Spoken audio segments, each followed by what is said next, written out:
تو انہوں نے اس کو آرام سے چپکے سے کہا تم ان کے سامنے مجھ پر اپنا ظلم تم بھی کرو تاکہ انہیں شو نہ ہو کہ تم نے بھی اسلام قبول کر لیا ہے، تو اس طرح آپ پر بھی ظلم نہ ہو، تو اپنی جان بچاؤ۔ اس نے کہا مگر حضرت بلال کو سامنے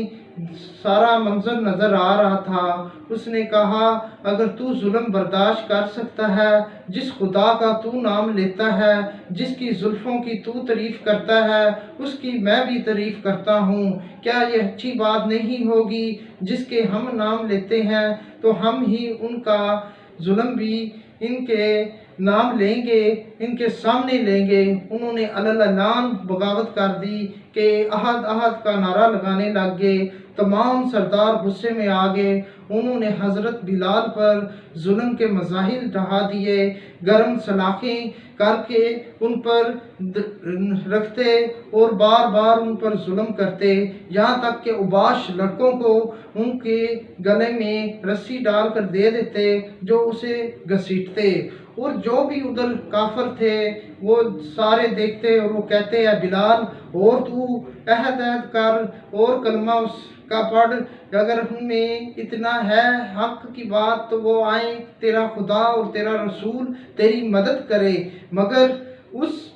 انہوں نے پھر بھی احد احد کا نعرہ لگاتے رہے، مگر حضرت بلال نے ان کی سوالوں کا جواب بڑے اچھے انداز میں دیا۔ انہوں نے کہا کہ جس طرح آپ برتن بازار میں خریدنے جاتے ہیں تو پہلے اسے اچھی طرح کرتے ہیں، کچے برتن کو ٹوتے ہیں کہ کچا ہے یا پکا، اس طرح میرا رب اور میرا رسول مجھے چیک کر رہا ہے، کیا یہ میرا واقعی بندہ اتنا فرما بردار اور تابع ہے کہ میری خاطر اتنے مظالم سہ سکتے ہیں۔ انہوں نے بہت مظالم ڈھائے، تو یہاں تک کہ حضرت ابو بکر وہاں سے گزرتے تو وہ دیکھ کر حیران پریشان ہو جاتے، تو انہوں نے یہ نصیحت کی ہے بلال تم اس طرح کرو، جو عہد کا نعرہ لگا رہے ہو تو اس کو دل میں لگاؤ تو پھر یہ تجھ پر ظلم نہیں ہوں گے۔ حضرت بلال رضی اللہ تعالیٰ عنہ نے جب اتنی بات سنی تو انہوں نے وہ دل میں لگانا شروع کر دیا۔ ان کا جو مالک امیہ بن خلف جو انتہائی سخت ترین انسان تھا، اس نے اپنا یہ جو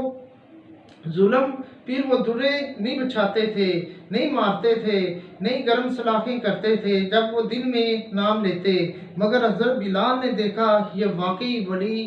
بڑے افسوس کی بات ہے، جب تک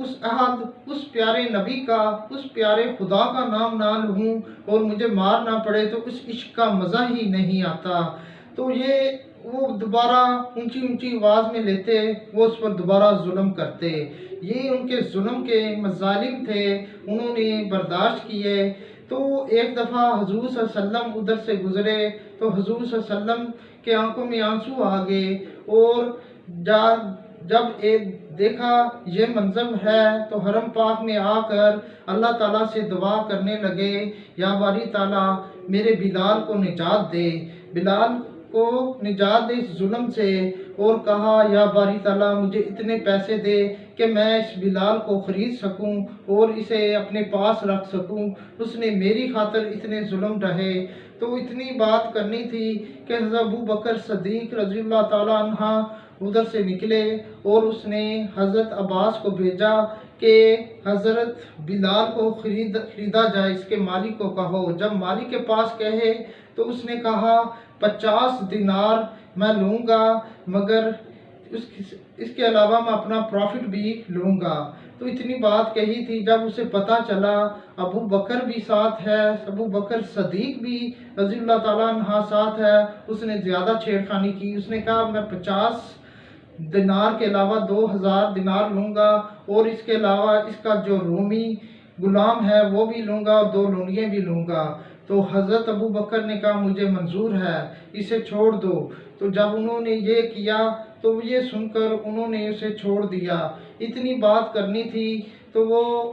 حضرت عباس حیران ہو گئے، اس نے کہا اتنا آپ نے سارا کچھ دیا، یہ کیا بات ہے؟ انہوں نے کہا بات تو یہ ہے کہ اس عشق کو میں دیکھ چکا ہوں، جس عشق کو میرے نبی کا عشق اس میں ہے، تو میں اس رنگ کو دیکھ چکا ہوں۔ آپ کو تو یہ کالا حبشی لگتا ہے، مگر اس حبشی کے رنگ میں نے نبی کا عشق کا رنگ دیکھا ہے، جس بیس پر میں اسے خرید رہا ہوں۔ اتنا میں قصہ مختصر حضرت بلال کو ادھر سے لے کر چلے گئے، تو حضرت بلال نے کہا جلدی کرو، تو حضرت ابو بکر صدیق نے کہا جلدی نہ کرنا، کیونکہ تیری وجہ سے آگے میرا نبی کے آنسو نکلے تھے۔ تم سکون سے کپڑے چینج کرو اور اپنا سارے زخم ٹھیک کرو، تمہاری خدمت کی۔ اور اس کے بعد حضرت بلال رضی اللہ تعالیٰ عنہ کو حضور صلی اللہ علیہ وسلم کی خدمت میں لے گئے۔ تو جب حضور صلی اللہ علیہ وسلم کی خدمت میں لے گئے تو حضور صلی اللہ علیہ وسلم نے انہیں اپنے سینے سے لگا لیا۔ یہ ہمارے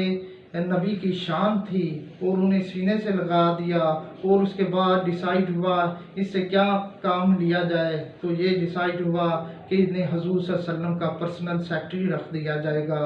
اور یہاں تک کہ گھر کے سارے کام کاج جو بھی ہیں وہ سارا یہ کریں گے۔ ایک مرتبہ حضور صلی اللہ علیہ وسلم انہیں بتا دیں گے، باقی کام یہ کریں گے۔ اور اس طرح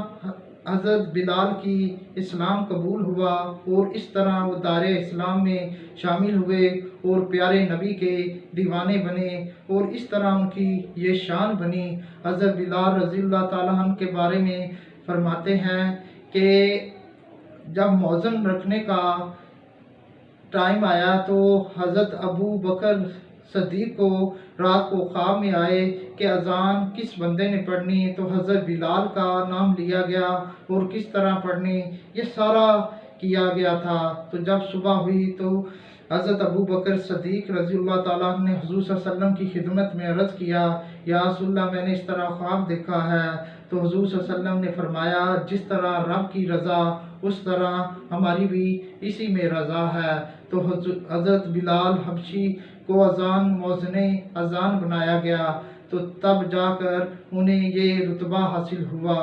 یہ تھی ہمارے پیارے صحابی حضرت بلال حبشی کی ساری کہانی، جنہوں نے اپنی زندگی واقعی ان کے واقعات کو پڑھ کر اور سنا کر جذبہ پیدا ہوتا ہے کہ ہمارے اسلام میں کس طرح تکلیفیں صحابہ کرام نے اٹھائی اور کس طرح انہوں نے اسلام قبول کیا۔ امید ہے آپ کو میری ویڈیو لازمی پسند آئی ہوگی، اسے لازمی آگے شیئر کریں تاکہ دوسرے لوگ بھی سے مستفید ہو سکے۔ زندگی رہی تو نئی ویڈیو کے ساتھ کاشف منظور آپ کے ساتھ دوبارہ حاضر ہوں گا۔